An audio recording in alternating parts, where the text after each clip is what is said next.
Hello, I'm Sarah Grady Ackerman. The Trouble with Panthers is the 2010 Florida Book Awards gold medalist in the popular fiction category. Bill Culyer Hall, a fifth-generation Floridian, writes of a Florida cattle family and that change is life's only certainty. Thanks so much, Bill, for joining us today to talk about your book.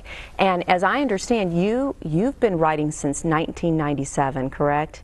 Yes. I started writing a few articles for outdoor magazines, and in 2000, I believe it was, I decided, heck, I can do that. I should write a novel. And this is my second novel. I had one come out in 2003, and then of course this one. Okay. So how did you feel when you were notified that you had won the gold medal for The Trouble with Panthers? I was surprised, very surprised. Why were you surprised? I knew I was up against some very good authors, and I'm sort of an unknown, and so I was very surprised and very pleased. So really a big honor for you. Yes. Now we're going to talk about your book in just a second, but something, as we mentioned at the top, that not a lot of people get to say, you are a fifth-generation Floridian. Right. How much of an impact has that had on your writing? Oh, a lot. My love of Florida is probably the main reason why I write. I want to leave something for my kids and their children. Try to, show them my view of how Florida used to be. Right. I'm not that old, but it was quite different when I was growing up. So tell us about The Trouble with Panthers. Does this talk a lot about times that have gone by? It's actually set in the year 2004. Okay. And it concerns a cattle family in Osceola County on the shores of Lake Kissimmee.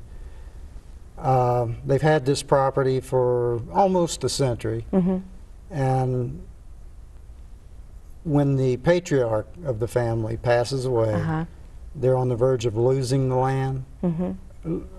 Not losing it, but having it changed to be used for other purposes other than cattle ranching.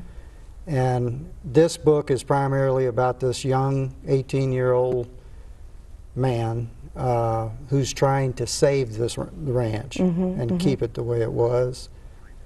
The reason Panthers is in the title, it's more of a metaphorical deal, but there is a panther in the story. And why did you base it in the around a Florida cattle family? What drew you to that as the setting? Because I see what is happening with the cattle people, and they're all experiencing what these, or something similar to what the fictional family experiences in this book. And it saddens me because I liked the way it was, and I hate to see it change. So how did it impact you now that it's finished and many people are reading this book now? What did you learn from this process personally, and how does it feel to know that people are learning about what is so dear to you?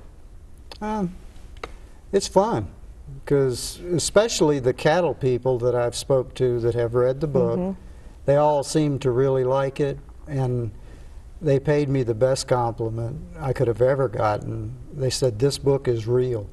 Wow. And that's all I wanted. Awesome. I think one of the things, and you did mention this a few minutes ago, that change is a big part of this book, dealing with change, that it's inevitable. Is that something that you hope that your readers grab a hold of, and what do you hope comes from that once somebody reads this? Well, they'll get that, because that's something we all have to deal with. Usually we don't recognize it until we get older, but the world changes at a very fast pace. Yes, it does. Well, this is great, and it's been good talking with you. I want to remind everyone, The Trouble with Panthers, written by Bill Culyer Hall. And just thank you so much, Bill, for your time today. Thank you for being here. We appreciate it, and congratulations again. Thank you. Production of this program is made possible in part by a grant from the Florida Humanities Council. Additional support comes from the Florida State University Libraries.